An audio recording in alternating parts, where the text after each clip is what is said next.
Hi, I'm trained literary philologist and comic book enthusiast Dan Umpton. Welcome to the Doomcast. When I was at Minicon, there was a guy that came up to my booth and said that he watches the Doomcast and he enjoys it, but he doesn't know what I'm talking about most of the time because he's just recently gotten into comics. And he let me know that he just doesn't really know where to start. It's something that he enjoys, but doesn't know what to start reading. Well, you're in luck, dude whose name I unfortunately don't remember, because today we're going to give you a crash course, not in the required reading, but in how to make your own required reading course in getting into comics.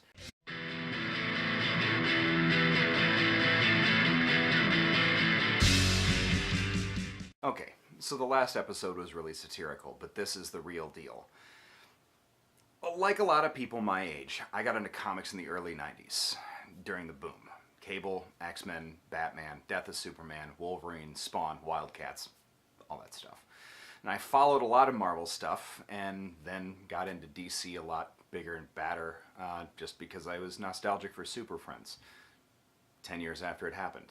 Done a lot of Vertigo stuff through high school, and then got back into comics when I had money to buy them in about 2008. But there's now 6 years of continuity that I was missing at that point, and catching up was kind of hard. But still, I had a base knowledge of comics from way back, and it wasn't that difficult. But what do you do if you're starting from scratch? How do you get into comics if you don't know anything? Let's start with character. If you're drawn to comics, it's probably because you're familiar, to some degree, with a group of characters or a specific character from one place or another. Start out by picking up a book that they're in, or books if it's one particular character like Batman, Iron Man, or X-O Man-of-War. Then, you can gradually go back and find some of these. It's a trade paperback. It's essentially a collected edition of multiple issues of comic books. They're usually priced even more affordably than a single comic book issue, and if you go into a comic book shop like Capes Cafe, they can even special order them for you.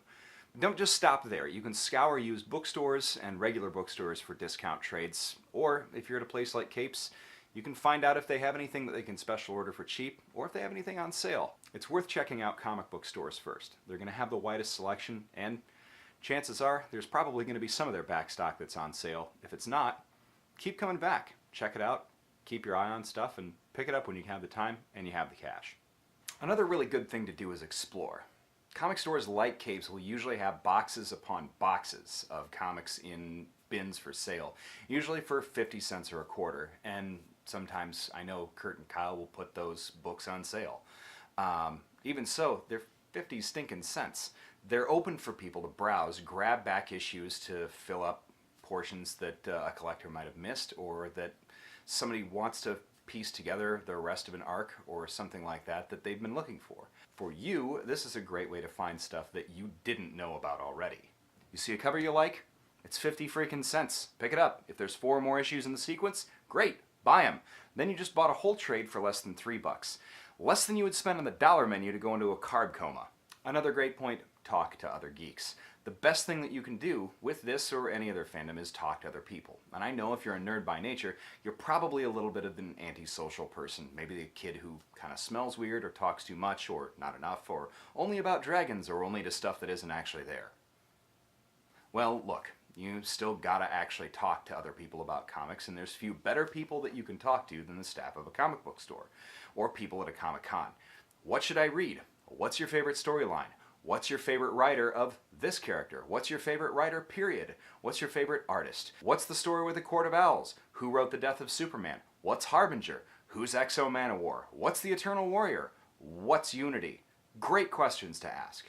Really, if you can't talk to the staff of a comic store about comics, you don't want to go there to buy your comics. No store in Des Moines at least has any condescending jerks behind the counter, so go strike up a conversation, talk to them about anything. Best single question you can ever ask. If I like this, what else would I like? That's going to open up a lot of doors for you. Heck, even if you've been reading comics for years and you think you know everything, that's a great question to ask all the time, one that I neglect to, but you'll discover stuff all the time. Next week, Sarah Strege and I are talking Harley Quinn, but after that, we're going to go ahead and start a quick syllabus on required reading for Comics 101, basically. What's canon? what are the 4 or 5 major storylines that you'd need to have read to get yourself up to speed on what's going on in Marvel or DC, or at least understand the essential character of those universes? What are some of the essential graphic novels that somebody should have read? The major landmarks of movements in comics. I'm going to address all of that. I'm even going to go decade by decade over the next couple of months and give you some of the core titles or core runs that you should have read in those decades. Thanks, everybody. We'll see you next week. This has been the Doomcast.